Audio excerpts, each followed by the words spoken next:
El podcast del agua.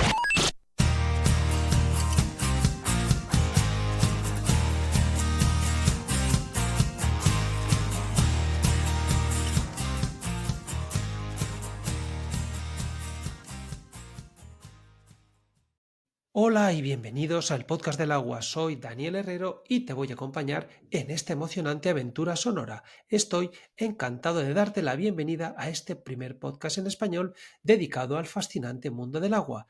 En el episodio de hoy entrevisto al gran Alan Mokbel. Alan es ingeniero químico por la McGill University de Montreal en Canadá y es el Global TSID Lab Leader en DuPont Water Solution, o lo que viene a ser el responsable global de Laboratorio de Tecnología, Soporte y Desarrollo.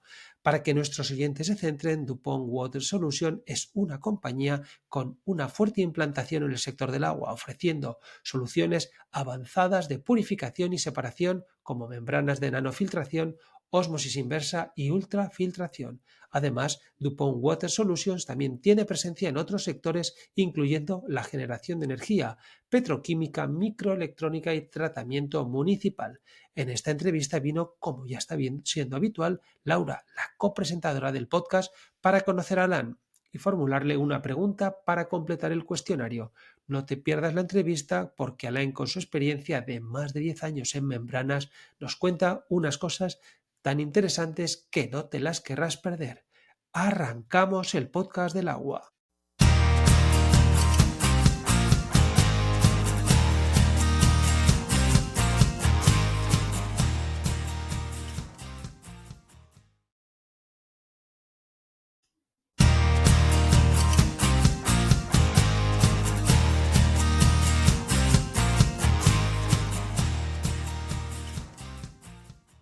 Buenas, Alan, ¿qué tal? Hola Daniel, ¿cómo estás? Bueno, muy bien, gracias. Oye, lo primero de todo, muchas gracias por venir al podcast del agua. Muchas gracias por permitirnos conocer un poco más a Alan Mokbel. Eres muy bienvenido y te estábamos esperando. Con este cuestionario de hoy pretendo presentar tu faceta profesional y también un poco la personal. Eres ingeniero químico por la McGill University de Montreal, que está en la provincia de Quebec, en Canadá, y eres el Global TSD Lab Leader en DuPont Water Solution, o lo que viene a ser el responsable global de laboratorios de TSID, es decir, Tecnología, Soporte y Desarrollo. Para que nuestros oyentes se centren, DuPont Water Solution es una compañía con una fuerte implantación en el sector del agua, ofreciendo soluciones avanzadas de purificación y separación, como membranas de nanofiltración, ósmosis inversa y ultrafiltración. Además, DuPont Water Solutions también tiene presencia en otros sectores, incluyendo la generación de energía, petroquímica, microelectrónica y tratamiento municipal. Eres un experto en tecnologías de filtración, brindando soporte técnico y desarrollo en RO, UF, IR, MDG, MBR y EDI, es decir, las siglas de cada una de estas tecnologías. Has trabajado en OEMS, Original Equipment Manufacture, es decir, fabricante de equipos originales, en diseño de soluciones, gestionando laboratorios técnicos y desarrollando aplicaciones innovadoras, contribuyendo al crecimiento del tratamiento del agua en Latinoamérica. Tienes orígenes canadienses, pero vives en México DF, y de esto también queremos que nos hables un poco en el podcast del agua, de cómo fue el cambio a México. Pero primero de todo, bienvenido a tu podcast y céntranos un poco. ¿Quién es Alan Mokbel?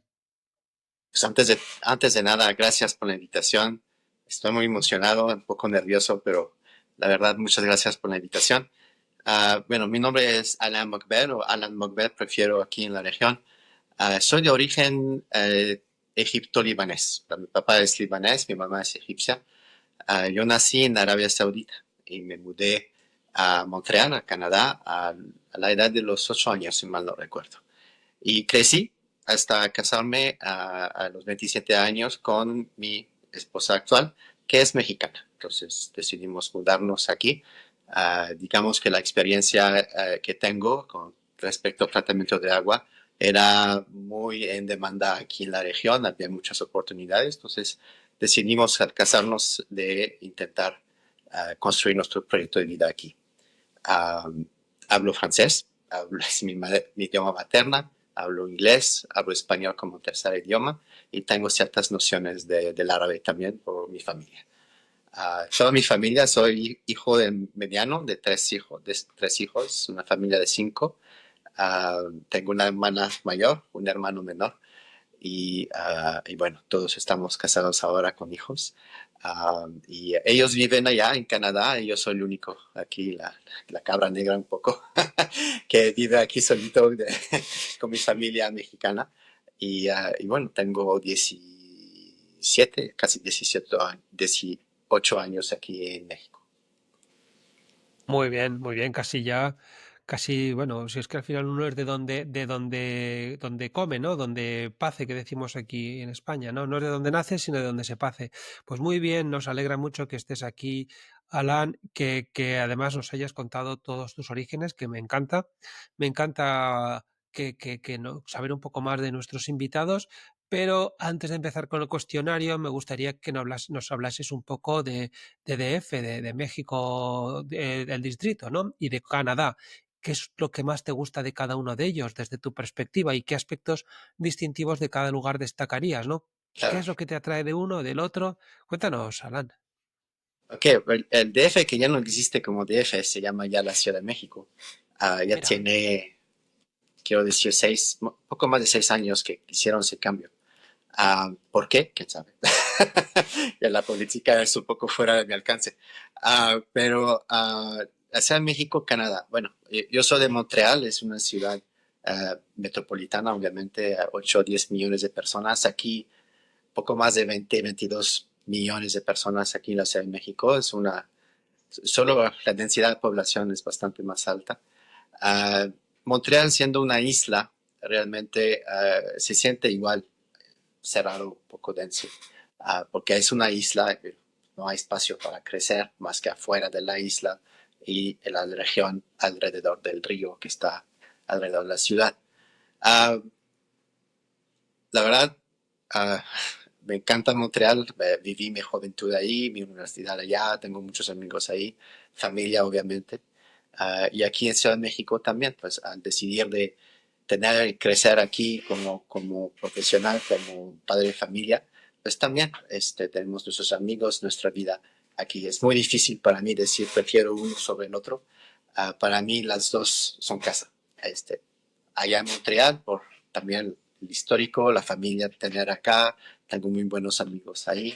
Y aquí en México, obviamente, también tengo la familia al lado de mi esposa y los amigos que a través de los años he tenido y desarrollado. Entonces, es muy difícil. Culturalmente son dos ámbitos, dos mundos muy diferentes, obviamente. muy diferentes. Um, pero lo chistoso para mí es que también dentro de Montreal, siendo de una familia árabe, um, también soy de otra cultura dentro de una cultura. Entonces, tengo una mezcla ahí un poco extraña. Hablar francés allá, el francés quebecois es un poco más diferente que el francés de París, por ejemplo, o de Francia.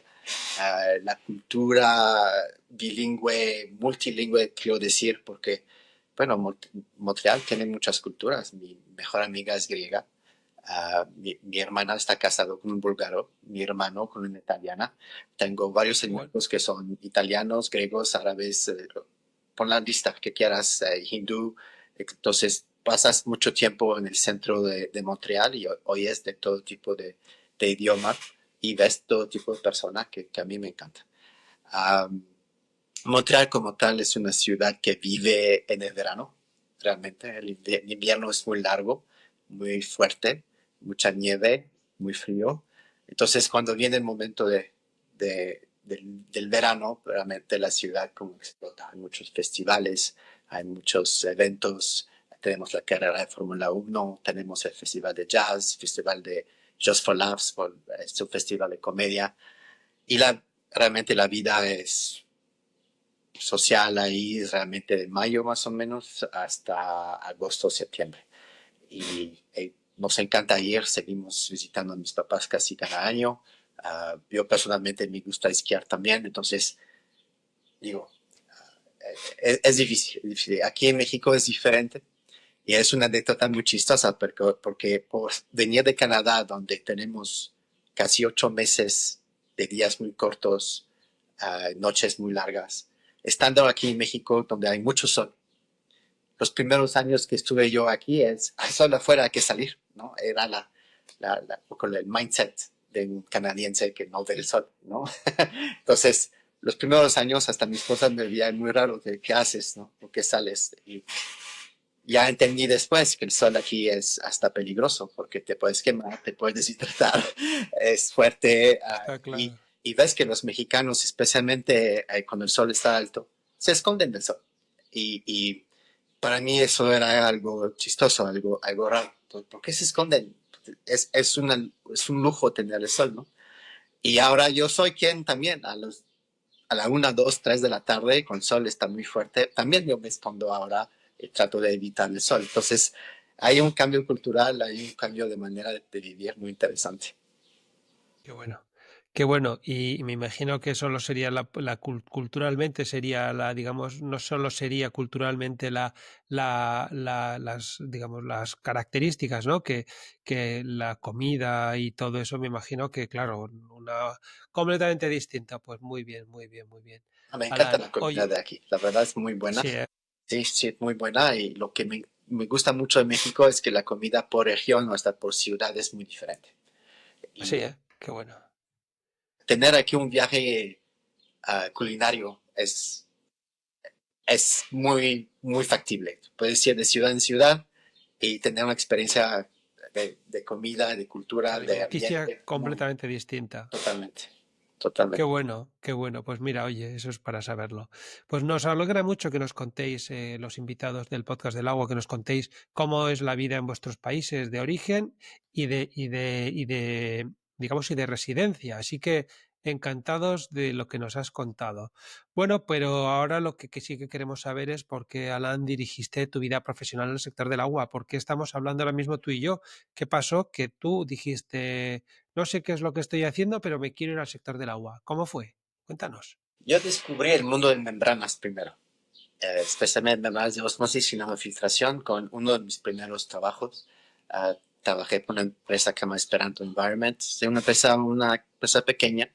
Ellos se dedicaban a aplicar la osmosis inversa en la industria, más que otra cosa, que era algo uh, muy poco común en esa época, porque Canadá en sí, Canadá tiene mucha agua, entonces el tema de reuso, de descarga, todavía era muy nuevo, ¿no? Todavía no era un concepto, digamos, no quiero decir aceptado, pero que todavía en ese tiempo no había un valor en hacerlo económicamente, Las usaba. no Sí. era justificado.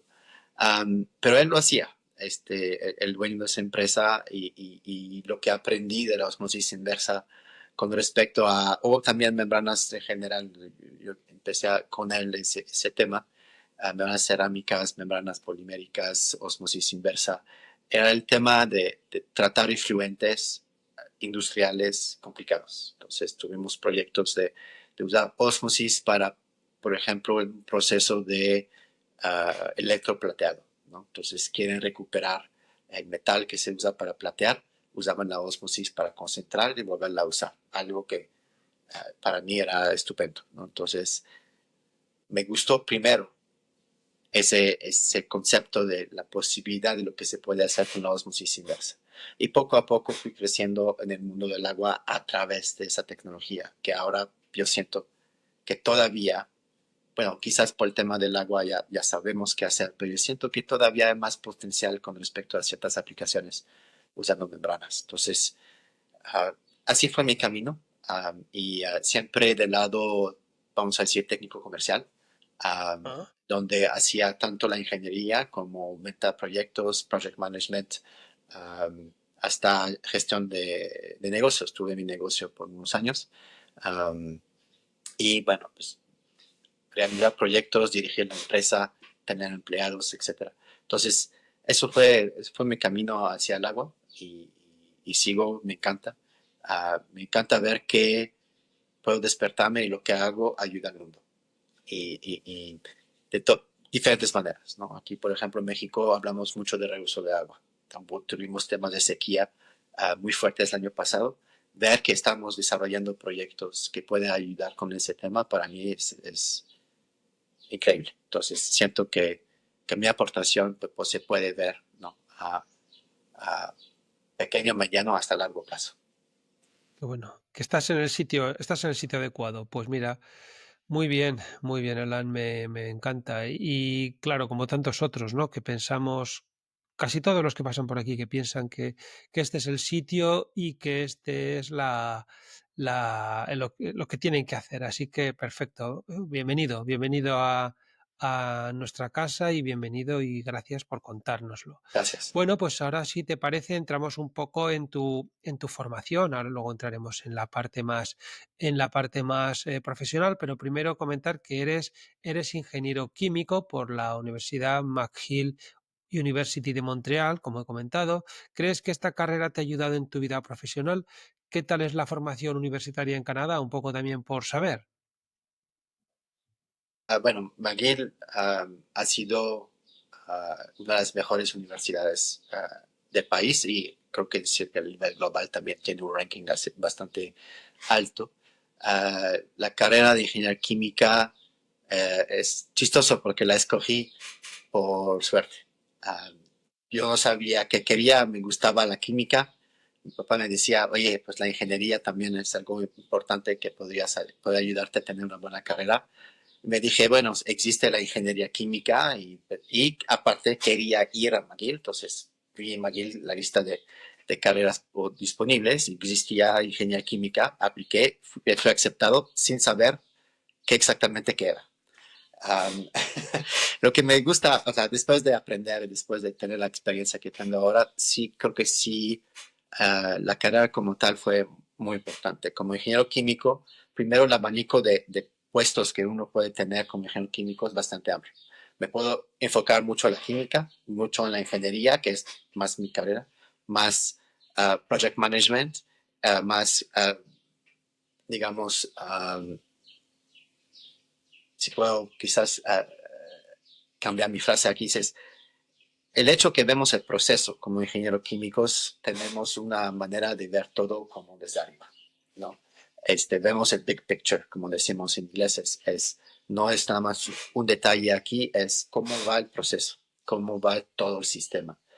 Entonces, con respecto al agua, aunque yo me especialicé en membranas y filtración, siempre he tomado esa visión de primero vamos a ver el agua, vamos a entender lo que está pasando, luego vamos al proceso, vamos a tratar de entender lo que está pasando antes de promover una solución. Creo que eso viene justamente de ese tipo de estudio. Entonces, y también, obviamente, en mi carrera a la larga fui desarrollando un poco más esa habilidad de desarrollar el proyecto desde arriba y luego al detalle. Muy bien, muy bien.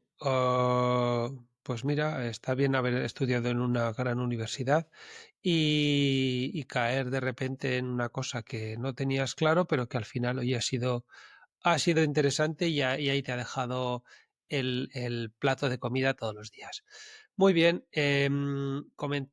poco ya entrando en tu parte más profesional, comentar que has estado en varias posiciones, tanto en Canadá como en México, desarrollando tu carrera en distintas áreas del tratamiento de agua.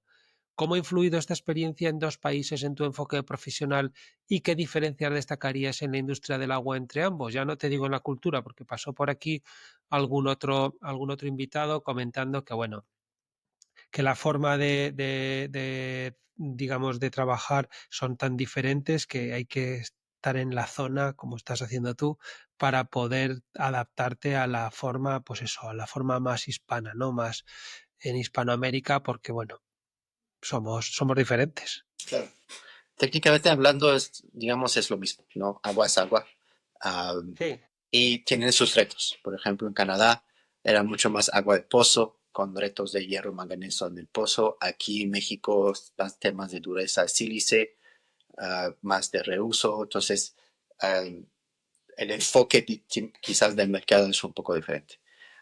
Sin embargo, osmosis, agua es agua. Cómo funciona de un lado, funciona igual del otro lado.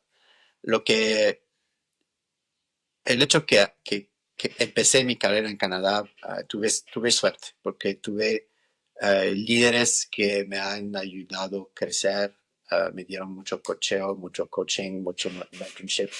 He aprendido mucho de ellos, tanto la parte técnica de cómo pensar, cómo desarrollar un proyecto, como la parte comercial, de cómo hablar con un cliente, cómo desarrollar una relación con ellos, etcétera.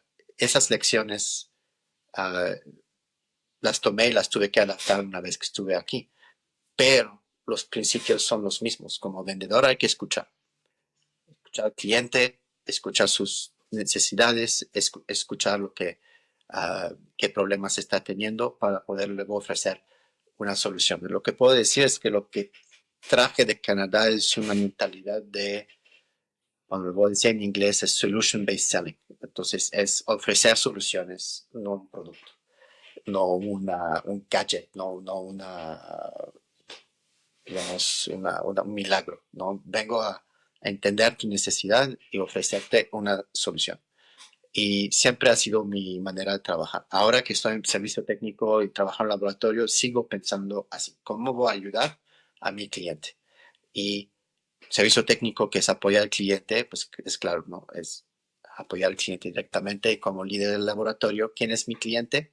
Pues los técnicos y los clientes. Entonces, ¿cómo puedo hacer que mis laboratorios que estoy a cargo pueden ayudar y apoyar a los clientes para poder tener el mejor servicio posible? Entonces, traigo un poco esa mentalidad de ahí. Aquí en México, vamos a decir en América Latina, culturalmente hablando, son mucho más personales, más, y Ah, Canadá es un poco más formal. Creo que en Canadá encuentran mejor un balance trabajo-familia. A las 5 termina. Entonces, no puedes llamar a una oficina a las 5:05, nadie va a contestar. Um, pero en México, digamos, yo diría por clima, por la zona, por cómo se ha desarrollado la cultura aquí, son días un poco más largos, tienden a empezar un poco más tarde, terminar un poco más tarde, tomando un poco más de tiempo para comer en empresas más convencionales mexicanas. Hay veces que hablas a una empresa a las 2, 3 de la tarde, que es la hora de comida, y no encuentras a nadie. Pero regresan después de las 4 y trabajan hasta las 7 de la noche. Entonces, eso para mí fue un cambio importante, porque pues yo trabajé a la americana, digamos, o a la canadiense. Empiezo a las 9, como a las 12 por media hora y termino a las 5. Pues terminaba a las 5 y recibía todavía llamadas de clientes. Entonces, inicialmente era adaptarse a ese cambio de horario o manera de trabajar. Um, entonces, bueno, ¿por qué más tarde? Porque en la ciudad pues somos 20 millones, hay muchísimo tráfico. Entonces, llegar a las 8 o 9 es a veces imposible, ¿no? Entonces, ya. por el puro tráfico que puede ser 1 hora o 3 horas, dependiendo de la situación. Puede haber una marcha ahí en el periférico y ya no llegas a la oficina. Entonces, ese tema del tráfico, de llegar a tiempo, etcétera, es muy, muy, muy diferente. Um, y por lo mismo, pues tienen que también trabajar hacia sus horas. Entonces, si llegan tarde, pues terminan tarde. Entonces, hay que, hay que adaptar esos cambios culturales de país en país.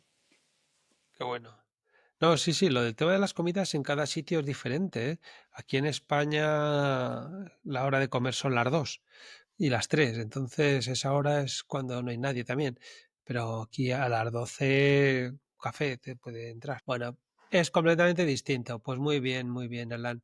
Oye, por comentar que has tenido también una trayectoria muy diversa, ¿no? A lo largo de tu profesión, ¿no? Ya no solo entre países, sino que has cambiado mucho. Has estado en ingeniería de proyectos y en ventas, que también lo has comentado, hasta como estás ahora mismo en la posición actual, liderazgo en laboratorio de I+D. ¿Qué habilidades clave has desarrollado a lo largo de estos roles y cómo han contribuido a tu crecimiento profesional, Alan? Ok. Hay la parte, digamos, técnica. Creo que es importante mencionarlo. Nunca he dejado de aprender. Ah, que sea de una tecnología u otra, siempre he buscado desarrollar más y más conocimiento. Um, y del lado un poco más soft, ¿no? Un poco más suave de las habilidades es comunicación en todo, en todo, en ventas, en servicio técnico, en ser un líder, en trabajar en equipo, en atender clientes. La clave para mí siempre ha sido la comunicación. Y dentro de la comunicación es el hablar y escuchar, ¿no? Y bueno, yo estoy hablando mucho, es una entrevista ahora, pero cuando estoy con un cliente, estoy escuchando más como tú estás haciendo, estoy escuchando más a la persona que quiero ayudar que estoy hablando. Y esas habilidades me han ayudado a implementarlas en diferentes contextos o diferentes situaciones que me ha ayudado a crecer dentro de mi carrera. Entonces yo diría, el principal ha sido aprendizaje, nunca dejar de aprender. Y segundo, aprender a comunicar, aprender a escuchar y aprender a apoyar a mis colegas y mis clientes. Qué importante. Ahora nos contarás también de tu posición actual, ¿no? Que es un poco más eso, más estar atendiendo al cliente interno, incluso a los proveedores, que al cliente externo. Pero bueno, a un cliente externo seguro que os llama y también hay que atenderlo. Entonces, eso que has comentado de escuchar, qué importante es y que a veces tampoco se utiliza, ¿eh?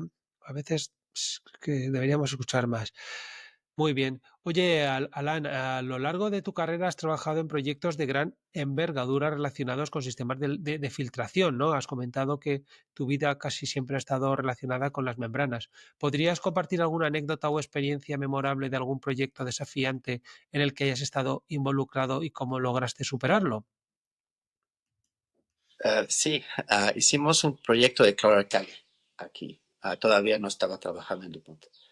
Era un proyecto que conseguí con un socio comercial y, y todo iba muy bien hasta el arranque del proyecto. Y era un proceso de separación de sal del agua para que podrían volver a usar la sal para producir cloro. Y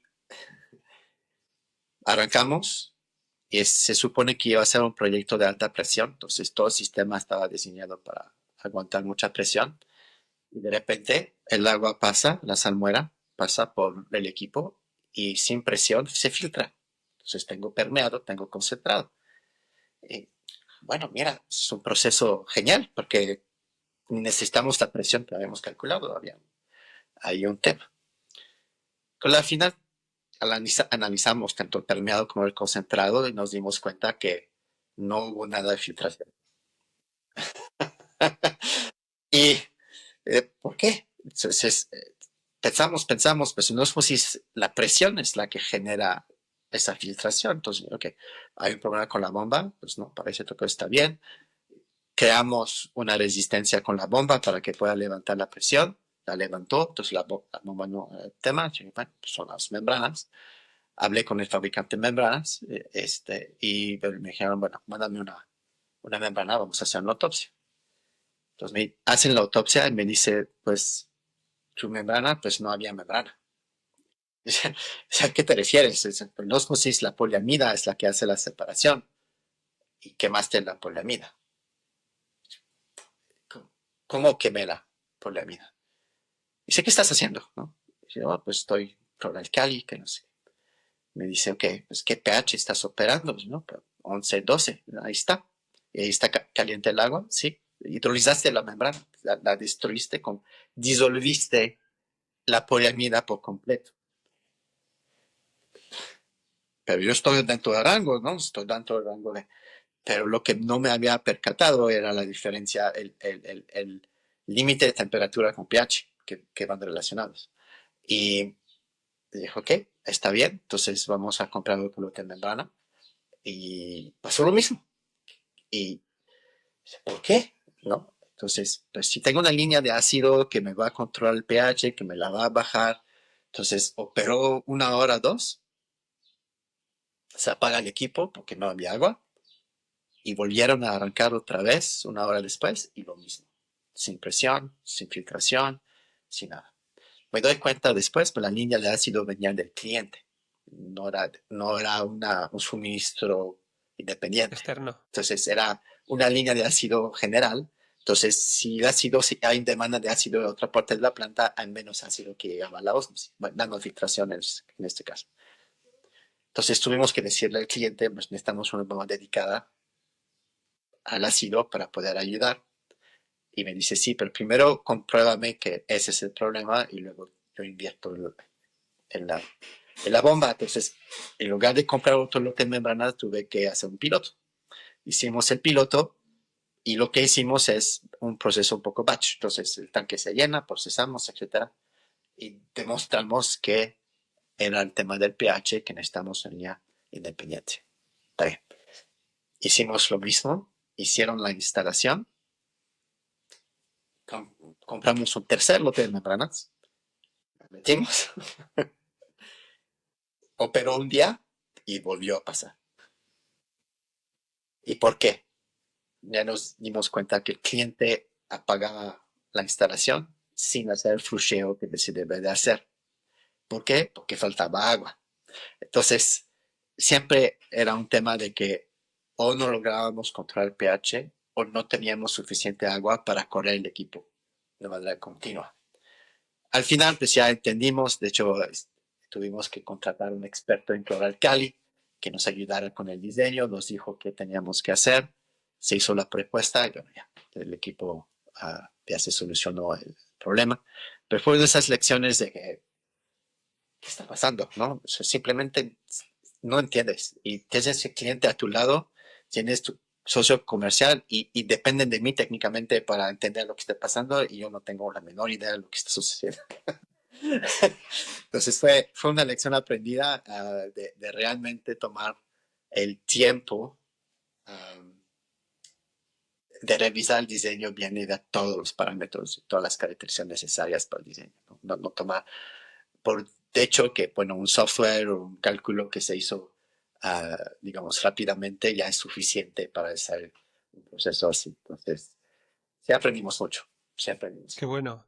Que aprendisteis mucho y perdisteis también algún dólar también, ¿no? Porque como con tanta membrana nueva y tal, si es que ya lo dice el dicho, ¿no? Para aprender, perder. Qué bueno, pues mira, muy bien, nos ha gustado mucho esta anécdota. Muy bien, pues perfecto. Oye, ahora vamos a entrar un poco ya en tu especialidad y también vamos a comentar alguna cosita de Dupont. Pero primero, dado tu extenso conocimiento en tecnologías de filtración, Alan, ¿hay algún proyecto o aplicación específica en la que hayas logrado una innovación significativa tú o algún avance que te haya dejado una lección importante en tu carrera, ¿no? ¿Qué aspectos de este proyecto consideras más relevante y cómo impactó en la industria? ¿Tienes alguna cosa de estas, alguna Uh, invención, ¿no? o algo? Creo que la lección principal es que ya no estamos en un mundo donde solo una tecnología nos va a resolver un problema. Y bueno, DuPont en los últimos años ha hecho muchas adquisiciones de diferentes empresas y tecnologías con el enfoque de ofrecer una solución multitecnológica, ¿no? De tener el tren completo o casi completo para poder solucionar un problema de agua. Creo que esa idea, ese approach, esa manera de pensar y diseñar es la correcta. Y solo pensar que nada más osmosis, nada más nano, nada más ultrafiltración me va a solucionar, sí, en algunos casos puede llegar a ser solo una tecnología para un problema, pero en la mayoría de los casos es una combinación de cosas. Por ejemplo, nosotros también manejamos resinas, absorbentes, resinas para catálisis, etcétera. Entonces, lo que estamos viendo es que, bueno, sí tengo mi resina de catálisis, pero por ejemplo puedo tener otra tecnología que va a ayudar a la catálisis. Tenemos membranas para separar el suero de leche, la concentración de leche, por ejemplo. Pues ahí puede haber otras tecnologías que pueden acompañar a ese proceso para que sea más eficiente. Entonces creo que la mayor lección que yo he tenido en los últimos años era eso. Es una tecnología no siempre es la única solución y pensar en cómo adaptar otras tecnologías. No tenemos todas las tecnologías del mundo, obviamente. Entonces, eso fomenta también una colaboración con otros fabricantes que tienen tecnologías que acompañan las nuestras. ¿no? Entonces, osmosis anticrustante, ¿no? También tenemos productos químicos para lavar, etcétera. Ultrafiltración, pues el filtro que viene antes para proteger la ultrafiltración. En procesos de aguas residuales, por ejemplo, procesos físico-químicos como el DAF no lo manejamos, es algo un poco más convencional, pero la ultrafiltración puede apoyar el DAF a filtrar e separar los lodos que a lo mejor el DAF no logra retener para tener luego una osmosis. Entonces ya estamos hablando de 2 o 3 etapas. Entonces sí, obviamente el CAPEX sube, el OPEX sube, pero más y más lo que estamos viendo es que una tecnología no siempre es la única manera de resolver. Entonces necesitamos colaborar y trabajar todos juntos para poder llegar a una solución adecuada. Qué bueno. Muy bien, pues si te parece, vamos a comentar un poco sobre Dupont, Dupont, donde ahora mismo estás como en todo el tema del laboratorio que hemos estado comentando. Oye, ¿podrías proporcionarnos una visión general de los productos y soluciones que ofrece Dupont Water Solutions, destacando cómo estos contribuyen a abordar los desafíos críticos en el tratamiento y purificación del agua? Un poco, danos una visión de lo que es Dupont. Entonces, DuPont tiene varias verticales y una de esas verticales es la parte de agua, de DuPont Water Solutions. Dentro de Water Solutions tenemos resinas de tetra iónico, que dentro de esa categoría hay un abanico bastante amplio de resinas y medios filtrantes que podemos hablar horas y horas de diferentes aplicaciones. Y luego tenemos la ultrafiltración, tenemos dos tipos de PVDF y de poliéter sulfona. Tenemos MBR, tenemos osmosis inversa y nanofiltración, que para mí es la misma categoría. Y tenemos obviamente EDI, ¿no? Electrodionización para producción de agua ultra pura. Entonces, tenemos nosotros un esquema, un diagrama en nuestras presentaciones donde empezamos con el agua más sucia y se va limpiando en la imagen el color del agua y ahí ubicamos cómo van las tecnologías para cada zona, ¿no? Para ilustrar un poco cómo y qué hace cada tecnología.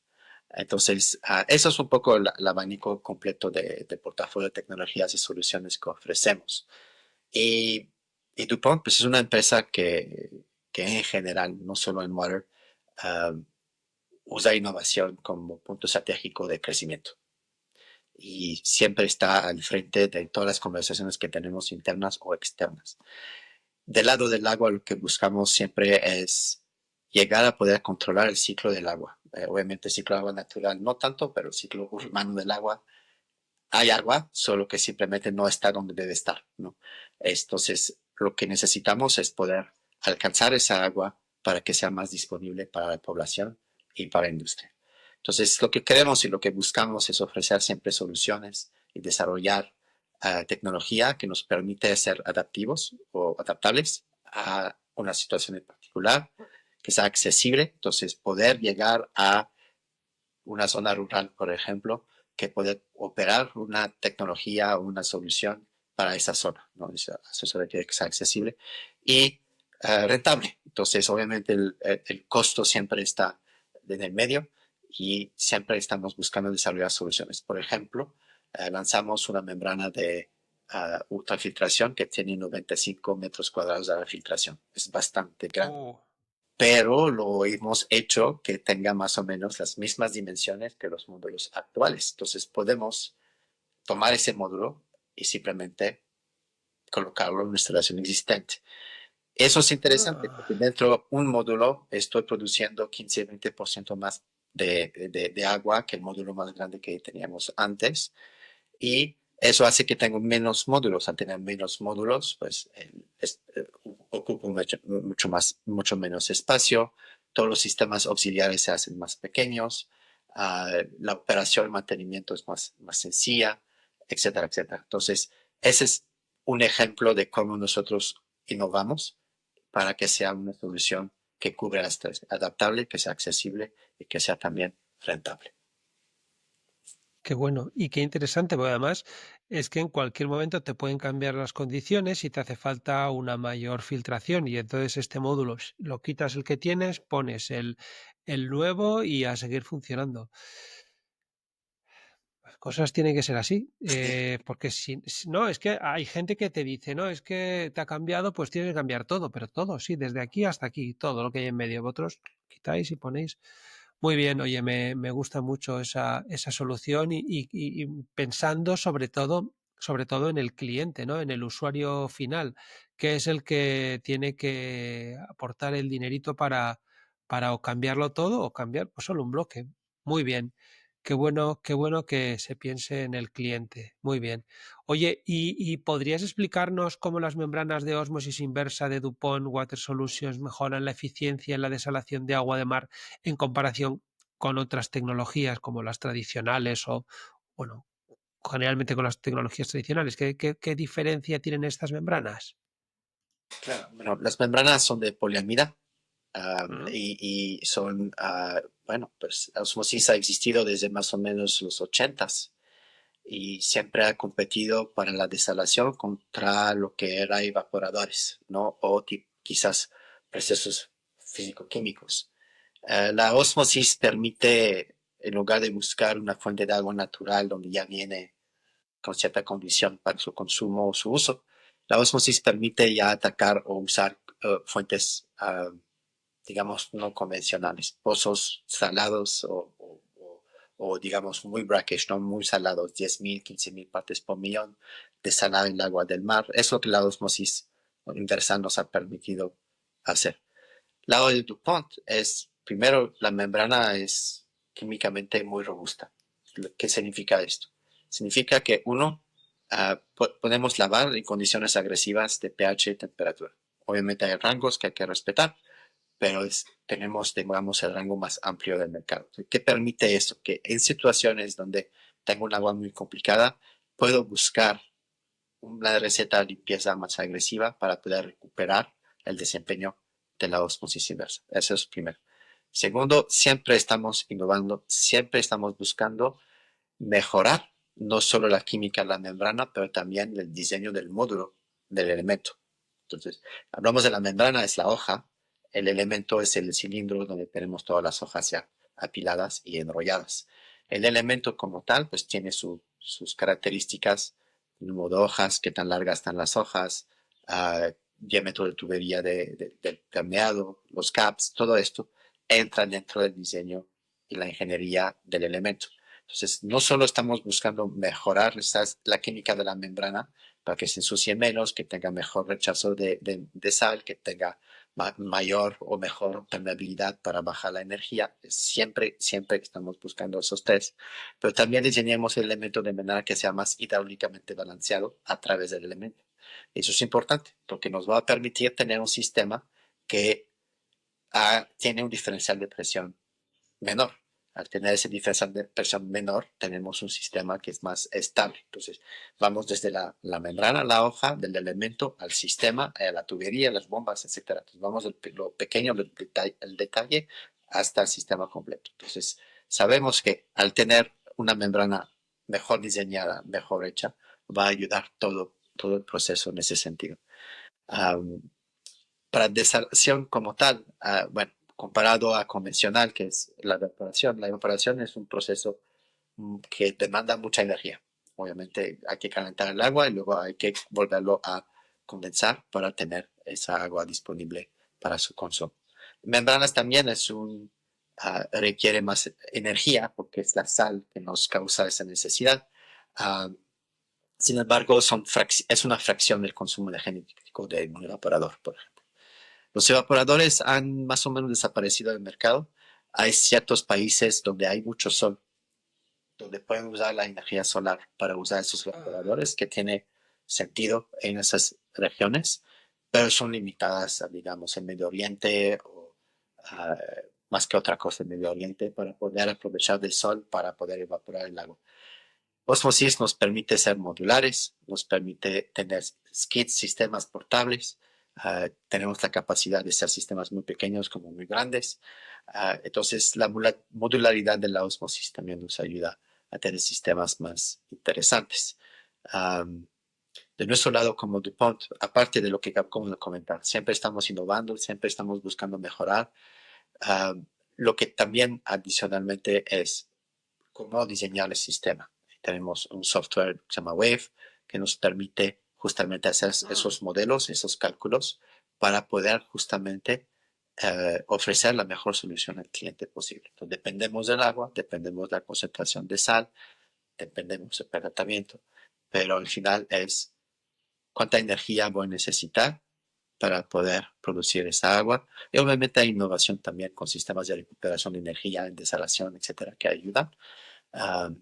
Pero nosotros como fabricantes de membranas es lo que buscamos. Qué bueno. Eficiencia. Pues muy interesante y, bueno, pues eso es lo que diferencia. Oye, y para el tema de las aguas residuales, para los tratamientos de aguas residuales, también tenéis, entiendo, algún tipo de equipo. ¿Qué ventajas ofrecen las membranas de ultrafiltración de DuPont en cuanto a la eliminación de contaminante y la reducción de costos operativos? Para el caso específico de una planta depuradora o una planta de aguas residuales. Claro. Tenemos MBRs o Membrane Bioreactors o bioreactores de membranas que implementan membranas de ultrafiltración sumergibles posterior al reactor biológico. Entonces, el reactor biológico hace su trabajo de oxidar la materia orgánica y la membrana, hace la separación del lodo que está producido en el reactor para obtener un agua de muy alta calidad. Entonces, la ultrafiltración nos permite justamente tener un agua que no tiene sedimentos, que tiene poca turbidez y no tiene obviamente nada de lodos que llega después de la ultrafiltración. Esa calidad de agua nos permite justamente tener un proceso posterior para reuso, osmosis, resina, lo que se requiera. Nosotros manejamos membranas de fibra hueca. Tenemos dos módulos de 40 metros cuadrados, 50 metros cuadrados, uno es más largo que el otro. Y el hecho que son fibras ocupan típicamente un poco menos de espacio que quizás otras tecnologías. La innovación de nuestra tecnología está en el sistema de pulsación de aire. Entonces, abajo del módulo hay un dispositivo que se llama MEMPulse, que da pulsaciones de aire de manera intermitente. Y es un proceso mecánico, no hay piezas que se mueven ni nada, funciona como si fuera un Venturi. Alimento el aire en la parte inferior del módulo y cuando llega a cierto volumen de aire dentro de ese dispositivo, ¡pum!, se suelta adentro del módulo y hace una burbuja grande que sacude las fibras y ayuda a mantener esas membranas limpias lo más posible. Por la manera que se diseñó, nosotros consumimos mucho menos energía en la aireación de las membranas. El hecho que las membranas están separadas del reactor, no están dentro del reactor, no toman parte de la reacción que se requiere para la parte biológica. Entonces, el aire se usa simplemente, obviamente ayuda de cierto modo, pero realmente su función es ayudar a las membranas y ayudar a que se mantiene la permeabilidad y el flujo que podemos succionar y filtrar de esas membranas. Entonces, consumimos mucho menos energía que de otros módulos que existen en el mercado y además la membrana es muy permeable. ¿Qué significa? Requiere muy poca energía para poder filtrar y producir agua filtrada. Entonces, también el consumo energético del lado de la bomba requiere menos succión, menos presión, menos energía para tener esa agua. Entonces, esa es principalmente las características de los MBRs que tenemos. El MBR como tal, como tecnología, lo que ayuda a hacer es subir la concentración de bacteria en el reactor biológico. ¿Por qué? Porque un proceso convencional más o menos opera entre 3 y 4 mil partes por millón de lodos o de licor mixto. ¿Por qué? Porque si es más grande, ya no puedo sedimentar ese lodo, ¿no? Para la ultrafiltración no me interesa si el lodo se sedimenta o flote. Con que esté suspendido, puedo filtrar, porque la membrana pues trabaja a la longitud de la altura de la fibra. Entonces, si tengo materia suspendida, yo filtro a la longitud. Entonces, el hecho que no necesito decantar ese lodo, puedo operar una concentración mayor de licor mixto, típicamente 8, 10, hasta 15 mil partes por millón. Al tener mucho más concentración de lodo, de bacteria ahí, la oxidación de la materia orgánica es mucho más eficiente. Y también, si es un nuevo proyecto, el reactor se hace mucho más pequeño. Si es una instalación existente, uno mejora la calidad o puedo producir más agua al mismo tiempo con la misma instalación. Entonces nos dan muchas ventajas en ese sentido.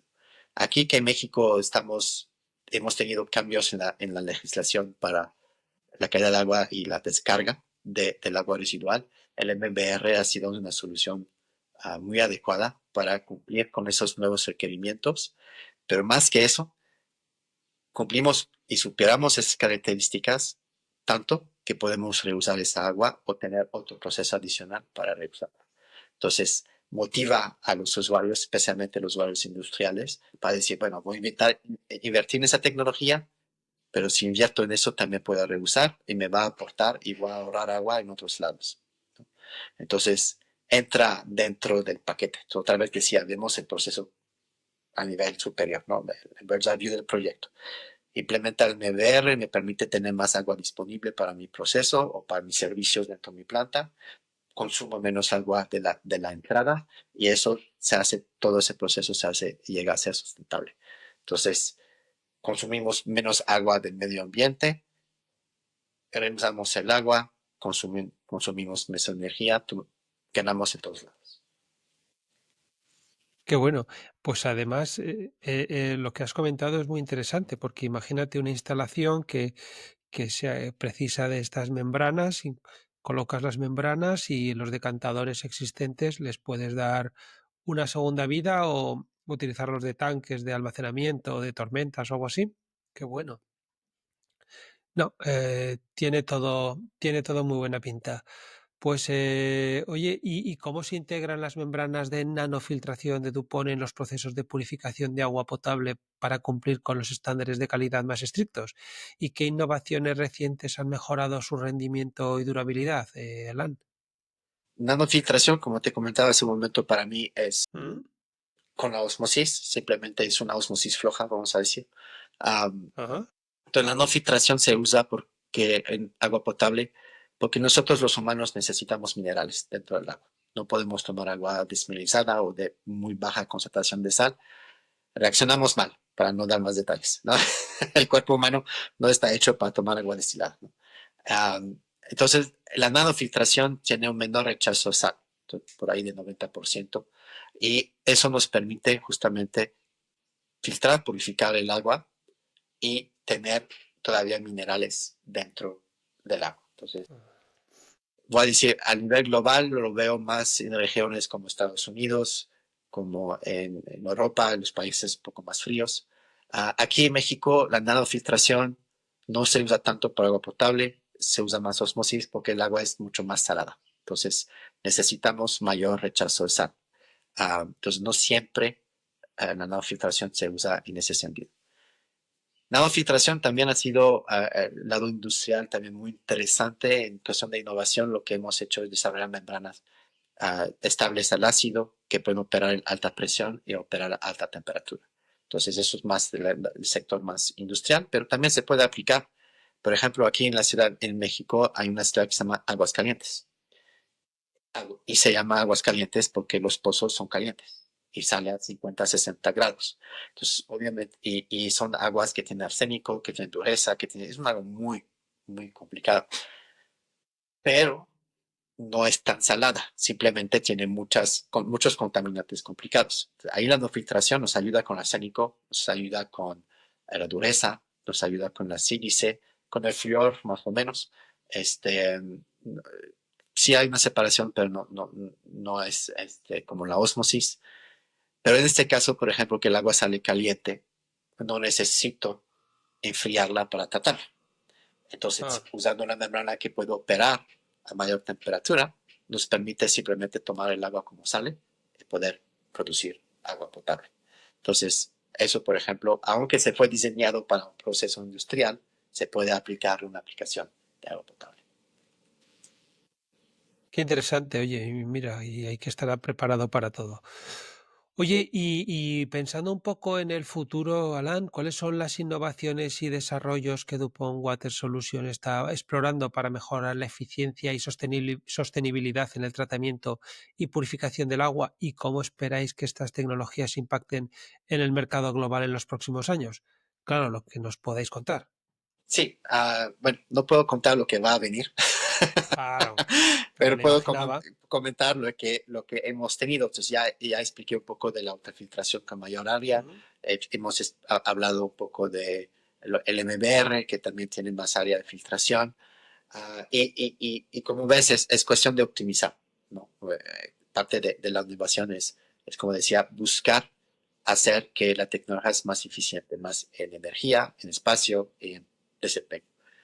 Hablando de desempeño, hemos lanzado recientemente membranas que se llama FortiLife, ya tenía algunos años ya en el mercado.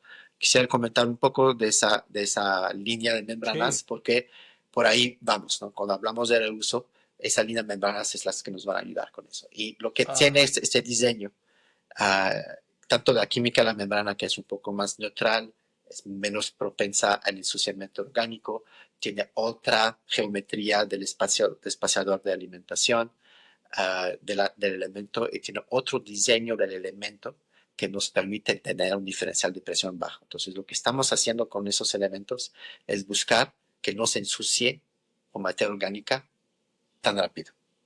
Que no hay sitios donde se puede acumular, que se puede pegar, que se pueda crecer, que podemos tener crecimiento biológico, etcétera, etcétera. Entonces, esas membranas nos han ayudado justamente a operar con aguas que son más agresivas del agro orgánico. Y no tener que estar lavando cada 3 días. Porque sí, bueno, estoy tratando tu agua, pero si 50% del agua que estoy produciendo la uso para lavar mis membranas, realmente no es un proceso sustentable, ¿no? claro. Entonces, una membrana que nos permite justamente tener mayor ciclos de filtración entre lavados es lo deseable, ¿no? Entonces, esa línea de membranas que FinTech FortiLife son las que hemos desarrollado para justamente atacar ese mercado, esa necesidad. Pues os vais a poner de venderlas como churros, porque es que el futuro va a ir por ahí, ¿eh? El que no, ya se irán dando cuenta el que no se dé cuenta, pero eso y la desolación es el futuro. Así que ya verá, ya te lo digo yo, que vais a poder trabajar de lo lindo. Pero no solo tenéis esa novedad, ¿no? Tenéis alguna novedad también con inteligencia artificial, Alan. Queremos que nos cuentes un poco esta nueva herramienta que estés desarrollando. ¿Podrías compartir detalles sobre ella, cómo actúa la IA? En fin, lo primero de todo, cuéntanos para qué sirve esta aplicación y luego cómo esperáis que esta tecnología mejore la eficiencia y precisión en los procesos. Claro, entonces innovación, bueno, hay producto, pero hay otras maneras de ver innovación. También innovamos en herramientas digitales. Entonces, Muy bien. Wave también ahora va a estar en línea. Entonces ya la ultrafiltración está disponible, no hay costo para usar la aplicación. Pero hay una aplicación que es para mí, muy cercana a mi corazón, que es Minerva. La diosa del conocimiento. Minerva es un chatbot como ChatGPT Ah, que hemos anda. desarrollado para poder contestar preguntas técnicas sobre nuestra tecnología. Entonces, no es un chat GPT general del agua, lamentablemente, uh, pero es una aplicación que nos permite justamente buscar información. No es simplemente como Google que, quiero un manual de tal. No, es realmente contesta la pregunta. Voy a hacer un ejemplo. Oye, ¿me puedes explicar qué es la osmosis inversa? Y te va a dar una explicación de qué es osmosis inversa con referencias abajo, de dónde sacó la definición, las páginas del manual de donde viene la definición, pero verán que si abren la referencia no es la misma información. Lo que toma como modelo de lenguaje, ¿no? LLM, es que sintetiza la información en base a diferentes referencias. Entonces, la osmosis, bueno, es un ejemplo muy sencillo, pero digamos, puedo decir, oye, quiero hacer una separación de bario que me ofreces, toma información de los diferentes documentos que tenemos y te da diferentes opciones para remover el bario. No va a ser diseños de Wave, no va a dar información específica de un proyecto, no hace cálculos, pero va a dar información general para empezar Ah, el diseño. Digamos, es como si un estudiante empezó a hacer un estudio y me da un reporte inicial y ya del reporte inicial yo empiezo a desarrollar el proyecto. Es más o menos así que debemos saber a Minerva, que nos va a ayudar a tener información muy general. Ahora tiene que ser información que tenemos. Entonces, nos pasa de repente que alguien hace una pregunta, la respuesta es muy extraña. Por ejemplo, tuve un caso donde un cliente un usuario quería saber cómo remover el hierro de una solución ácida. Y esa información pues no la teníamos en ese tiempo dentro del Minerva, que es una aplicación que hacemos que es muy común.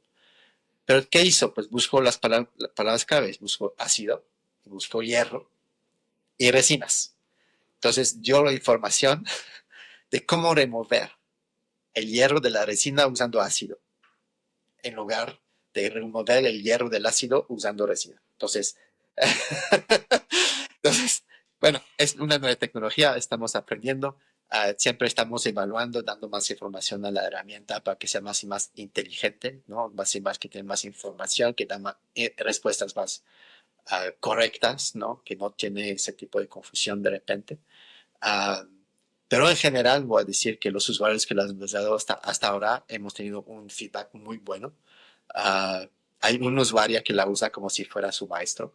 Entonces está preguntando y está tomando una clase con el chatbot, con Minerva. Y eso es muy interesante ver cómo diferentes personas usan la herramienta de diferentes maneras.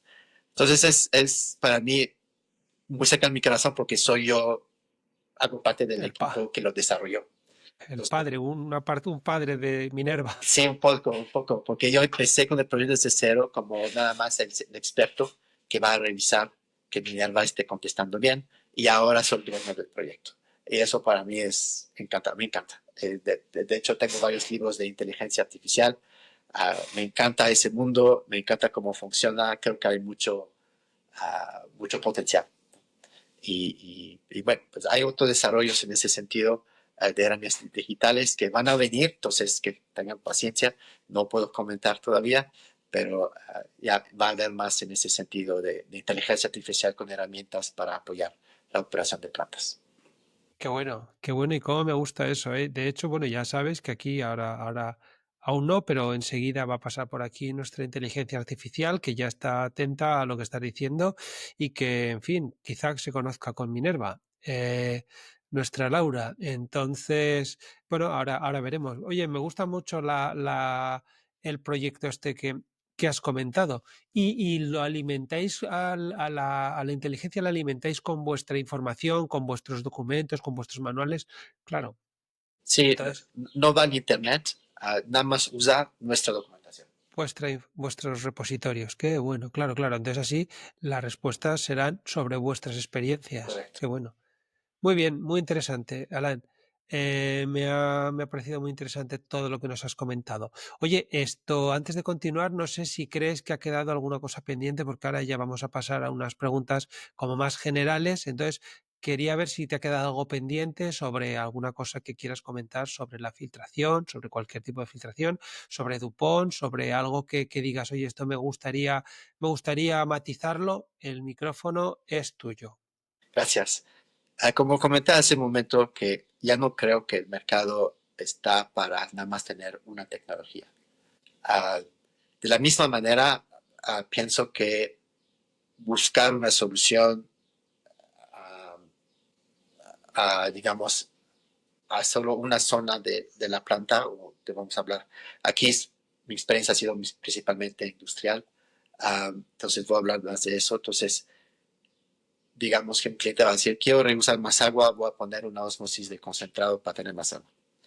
Sí, es una solución, pero ¿es la solución? ¿No? ¿Es la manera de hacerlo? Una osmosis de concentrados es complicada. Recibe mucha sal, aquí en México hay mucho sílice, a veces no se puede, o la recuperación de esta osmosis de concentrados es muy baja. No siempre es eficaz. Entonces, lo que yo invito y lo que quisiera que el mercado un poco pensara es ver otra vez el proyecto a Bird's Eye View, ver todo el proyecto completo. Nosotros hablamos del water map, el mapa del agua, donde lo que hay que hacer es simplemente en un papel desarrollar, escribir, dibujar, yo uso un diagrama de bloques, para ver cómo entra el agua, dónde se usa, cómo se descarga y las características de cada fuente de agua y cada descarga de agua y los requerimientos que usan cada parte de su proceso. Entonces, Por ejemplo, algo tan sencillo como decir, bueno, pues el contrastador de la osmosis primera se puede usar en mi caldera, o perdón, en la torre de enfriamiento, caldera obviamente no, se puede usar en la torre de enfriamiento, ok, la puedo usar aquí varios ciclos, la puedo descargar si se puede, entonces uso menos agua potable para operar la torre de enfriamiento. Es un ejemplo muy banal, nada más para ilustrar lo que quiero decir. Entonces, pero eso no lo vamos a ver si no tomamos una visión más de arriba del proceso. Si nos enfocamos, nada más quiero hacer que mi osmosis sea más eficiente, ya no veo donde hay más oportunidades para poder optimizar la planta en general. Entonces, lo que quisiera más mencionar esto es tomar el tiempo de justamente desarrollar ese plan, ese mapa del agua, para entender no solo cómo consumo mi agua, dónde la consumo, pero qué puedo hacer para ir optimizando esos consumos y tener un consumo de agua general mucho más bajo. Oye, Alan, ahora entramos en dos preguntas antes de la pregunta de la inteligencia artificial, que son más generales. La primera es, oye, ¿cuáles consideras que son los principales retos que enfrenta el sector del agua en la actualidad y cómo podemos abordarlos de manera efectiva? Te pediría que si te centras también un poco en la situación en México y en Hispanoamérica. Claro. Bueno, en México en particular, bueno, el cambio de ley ha sido muy importante. Tienen parámetros que yo siento que son muy buenos. Habla de toxicidad, habla de no solo, digamos, ¿qué es la adecuado? ¿Cuánto debe? No, es que el agua tiene que ser no tóxica. Para mí eso es muy interesante como concepto y no creo que hay una norma todavía a nivel global así. Entonces creo que han hecho un buen trabajo en ese sentido, el cambio de la ley. El reto ahí es cumplir con esos criterios. Y entonces, otra vez, bueno, si el MBR puede ser una solución, pero la pregunta llega otra vez, ¿qué más podemos hacer para poder cumplir con esos criterios? Y bueno, quizás me voy a estar repitiendo un poco, pero sí ver el proceso completo. Entonces, yo hablo de tecnología, hablo de filtración, pero ¿cómo puedo optimizar mi reactor biológico? ¿Cómo puedo optimizar mi pretratamiento? ¿Cómo puedo cambiar lo que estoy haciendo para mejorar y optimizar? Entonces, el reto para mí es eso, es que el agua en sí, por ser agua, que es una fuente de agua normal, todo el mundo sabe que es agua, uh, lo que a mí me llama la atención es que no siempre se dan cuenta que es complicado tratar esa agua. Y entender el agua antes de la tecnología es lo que yo diría es la clave. Entonces, tengo una frase que estoy empezando a decir más y más, que es el agua manda, el agua decide. Y si no conozco y no entiendo lo que quiere el agua, no voy a poder diseñar la solución o optimizar mi proceso. Entonces, creo que eso es el reto. El reto es realmente tomar el tiempo, otra vez, de estudiar, de entender el reto del agua. Y en la industria puede ser muy variable, porque si tengo diferentes procesos, esos procesos van a también afectar el tipo de agua que tengo que tratar. Entonces, entender mi proceso, entender qué voy a recibir en mi planta residual, me va a ayudar a optimizar la tecnología para tratar y cumplir con los requerimientos del gobierno. Entonces, eso yo diría que sea el reto principal, tomar ese tiempo para realmente entender el problema. Que esa es la clave. Lo decía también uno por aquí, otro invitado, Vicens, comentaba que él también se encarga de temas de filtración, que no solo hay que ver cómo es el agua, sino hay que ver cómo será el uso de ese agua. Pues si no sabes cómo es el agua y no sabes para qué vas a usarla, todo lo que hagas, pues depende de la fortuna y de la suerte que aciertes o no. Pues muy bien, Alan. Oye, y para finalizar este primer bloque, ¿puedes compartir con nosotros alguna anécdota interesante o lección aprendida que también nos vale a lo largo de tu carrera que haya dejado una marca duradera en tu enfoque profesional y puedes darnos tu hábito de oro, ese que consideras el más importante para tu éxito diario? Que nos gusta mucho conocerlo, el hábito. Sí, tengo una anécdota bastante chistosa. De hecho, lo hablaba con mi esposa ayer, que se me había olvidado por completo. Este proyecto le llamo el Proyecto Pitufo. Y la razón por qué le digo el proyecto Pitufo es que después de terminar con el cliente regresaba a Azul. Y es un proyecto donde el cliente hacía mezclilla. Entonces, el índigo que se usa, el color índigo que se usa para hacer el azul del pantalón de mezclilla, o la tela de mezclilla, se llama el índigo y es altamente oxidable. Y yo lo que hacía era tener un sistema de filtración para limpiar el tanque donde tenían ese índigo. Pero era fugas aquí, fugas acá. Era un químico, digamos, algo agresivo. Se me metía en la piel, pero regresaba en sí azul. Es mi piel azul, mi ropa azul, mi cara azul, casco azul, todo azul, porque se botalizaba un poco, había polvo en el aire que no se veía. Yo llegaba a la casa y mi esposa me decía, te cambias afuera porque esto no entra. Así de sencillo. El uniforme se quedó afuera, tuve que cambiar de uniforme diario. Claro. Y para mí es una historia muy cómica porque pues sí, se proyectó Pitufo, regresaba a casa completamente azul. Um, y bueno, es un proyecto que aprendí bastante ahí. Mi hábito de oro, yo diría planeación. Como diario siempre empiezo el día a ver cuáles son los puntos urgentes, críticos y también ver lo que voy a tener los próximos días que tengo que entregar. Y eso, si nada más me enfoco a hoy y no pienso en el futuro, no voy a estar preparado para lo que viene en el futuro tampoco. Si tengo que hacer, por ejemplo, Aladdin México acaba de pasar. Entonces, si no tenía eso en la mente, tengo 2 semanas para terminar la presentación y enviarla, etcétera. Voy a hacer todo el último minuto y no va a ser la mejor presentación que puedo hacer. Entonces, para mí es planeación, tanto del día como lo que va a venir. Eso es yo diría, mi hábito de oro. Qué bueno. Nos ha gustado mucho el hábito porque no es solo tuyo, ¿eh? Lo ha dicho algún otro más por aquí, algún otro invitado y nos parece que es clave, ¿no? El tema de planear, pero sí es que lo que me ha gustado es la anécdota, Len. No te digo nada cómo tenías que dejar el coche cuando te montaras allí del cambio de marchas, Sí, todo azul, el coche de los todos son, pitufos también. todos. El coche, bueno, adentro, el asiento, Adentro, claro, claro, sí, sí, el pero, asiento, la... pero sí lo tuve que lavar después del proyecto y no fue fácil. Qué bueno, qué bueno. Bueno, pues mira, oye, una experiencia más, la experiencia de Pitufo. Muy bien, muy bien, muy bien. Oye, me ha gustado mucho las dos cosas que nos has contado.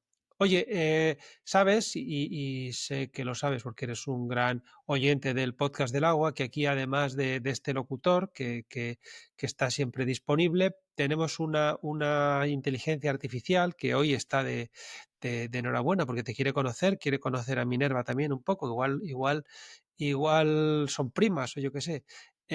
Nuestra inteligencia artificial, que es la que está todo el tiempo monitorizando nuestra conversación y que, bueno, siempre saca alguna postilla sobre lo que hemos comentado. Entonces yo ahora le dejo el micrófono, le dejo el asiento y es ella un poco la que dirige esta parte del podcast. Entonces, bueno, a ver qué pasa.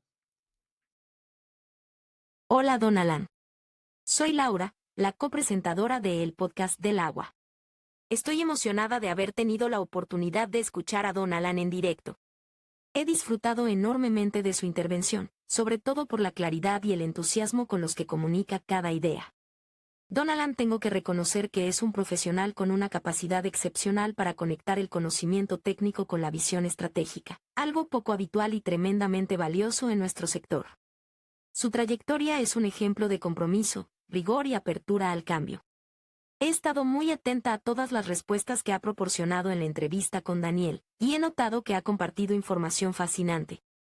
Sin embargo, me gustaría plantear una pregunta adicional que aún no ha surgido en la conversación y que, si lo permite, me gustaría hacerle como inteligencia artificial. ¿Está listo para ello?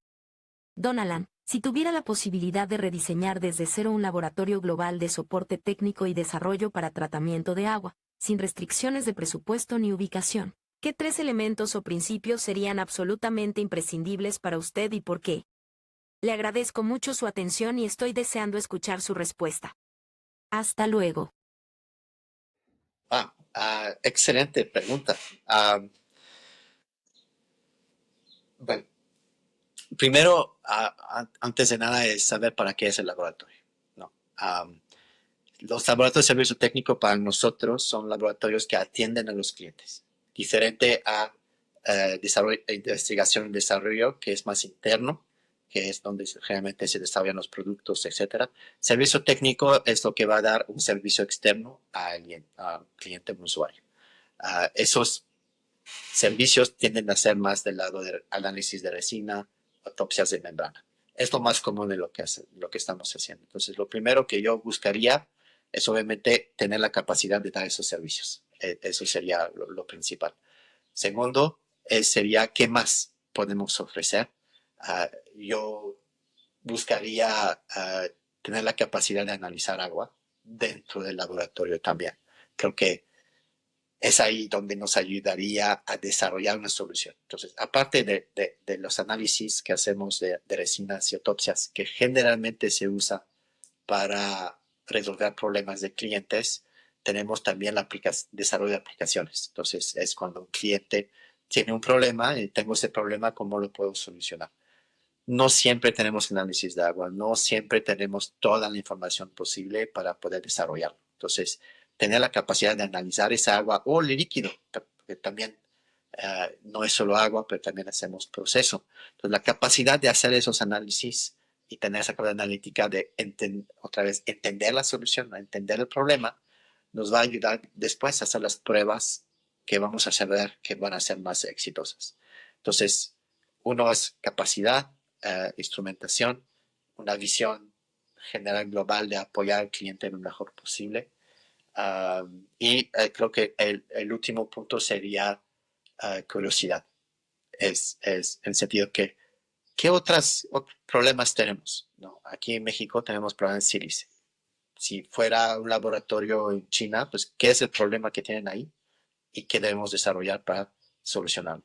Si fuera en África, tendrían quizás otro tipo de problema. Entonces, entender qué más, tener esa curiosidad, tener esas ganas de aprender y desarrollar más, porque si es una cosa desarrollar un producto, pero también se puede desarrollar una aplicación.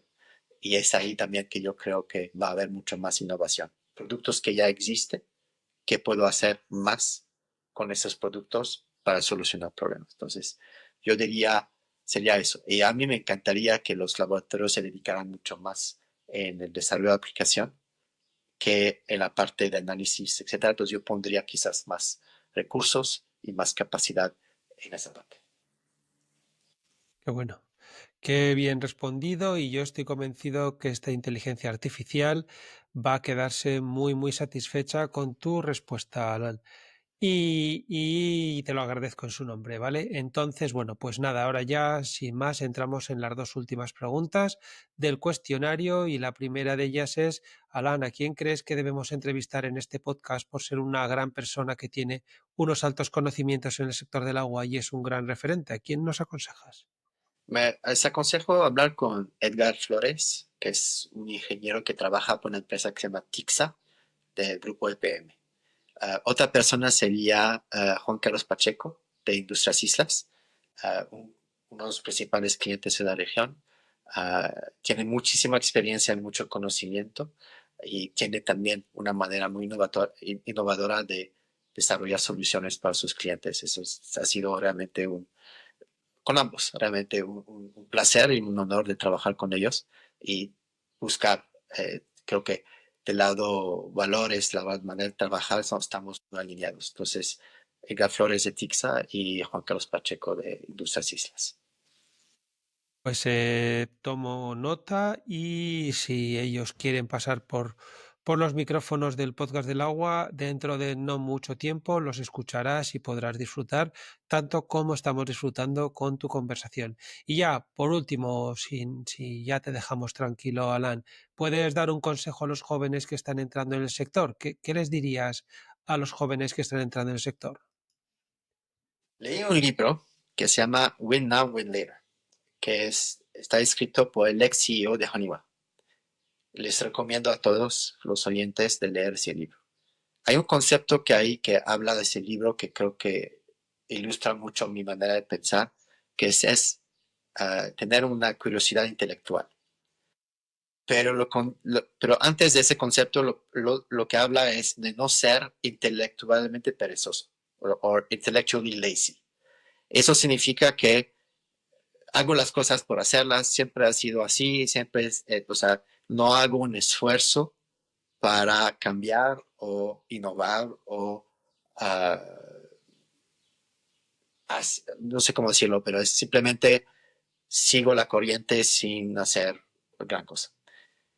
El concepto de ser intelectualmente curioso es más allá de ser curioso.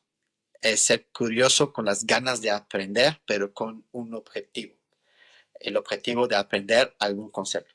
Yo me voy a usar mí mismo como ejemplo. No creo que soy el ideal de este concepto, pero por ejemplo me encanta la inteligencia artificial. Entonces conseguí libros para estudiar, no tanto la parte de programación, pero la parte más conceptual, la parte ética, la parte legal. Me he metido en cursos en Google y en diferentes plataformas. Es tomar la curiosidad de un concepto y llevarlo hasta cierto punto de conocimiento de expertise. Yo soy maestro de karate y también es un hobby que me es estoy muy apasionado de las artes marciales y tengo también libros, videos, DVDs, lo que sea, de las artes marciales, de diferentes tipos de artes marciales, diferentes maestros y tratar de aprender de manera más amplia. Entonces, uno puede aprender de manera amplia o de manera muy profunda, ¿no? Más detallada. Entonces, dependiendo de lo que uno quiere, podemos aprender de manera general, tomar una parte y entrar ya en detalle. Filtración de agua, tratamiento de agua, entender todo el proceso, pero yo me especialicé en membranas, pero entiendo y tengo un conocimiento básico de la mayoría de las tecnologías que se usan en tratamiento de agua. Entonces, entiendo, puedo hablar con un experto en ese tema, pero no, a lo mejor no soy el experto que va a diseñar y calcular ese proceso, pero lo voy a entender. Entonces, entender lo básico, entender los conceptos, para mí, en tratamiento de agua o lo que sea que hacen, lo básico, básico, básico, es lo que va a ir, es la fundación del conocimiento que luego van a usar para tener experiencia y que les va a llevar a un nivel de expertise. Entonces, ese sería mi consejo, ser curioso, intellectually curious, ser curioso, tener curiosidad intelectual. Curiosidad intelectual. Pues qué bueno y te lo agradecemos que nos hayas dado este consejo, Alan. Y bueno, pues ya sin más te dejamos libre, no sin antes agradecerte el que hayas pasado por los micrófonos del podcast del agua. Ha sido un verdadero privilegio tenerte hoy aquí. Gracias por compartir todo lo que nos has contado sobre membranas, sobre Dupont, en fin, hasta lo del karate que sí que lo sabía, pero que bueno, que había cosas más importantes que comentar, que es importante. Y sobre todo la pasión con la que lo has hecho y con la que vives el sector del agua. Conversaciones como la tuya que hemos tenido hoy nos recuerdan por qué hacemos lo que hacemos y nos inspiran a seguir trabajando con ilusión, compromiso y sentido de propósito. Muchísimas gracias. Espero que recíprocamente tú también hayas disfrutado de esta conversación y que bueno, que nos veamos muy pronto y te agradecemos que hayas pasado de nuevo por aquí, ¿eh? El gusto es mío, la verdad, disfruté mucho ese podcast y tiempo contigo. Espero quizás en el futuro regresar y hablamos de otros temas. Y la verdad, muchas gracias. Y lo que haces es muy importante. No hay realmente muchos podcasts que hablan del tema del agua y creo que hay uno en inglés y creo que es el único que en español. Entonces creo que es muy importante. Es un medio ahora que se puede usar para varias cosas y creo que en el mundo ahora que hay mucha misinformation, ¿no? El podcast es una manera de contrarrestar esto y realmente compartir información de diferentes expertos. Yo he escuchado varios de sus entrevistas y son muy buenas entrevistas y muy buena información. Entonces, es manera de educar, enseñar, compartir y te agradezco por la invitación. Muchas gracias, realmente fue un honor. Pues de verdad que el agradecimiento también es mío y como no podía ser de otra manera, déjame que te dé esto, Alan.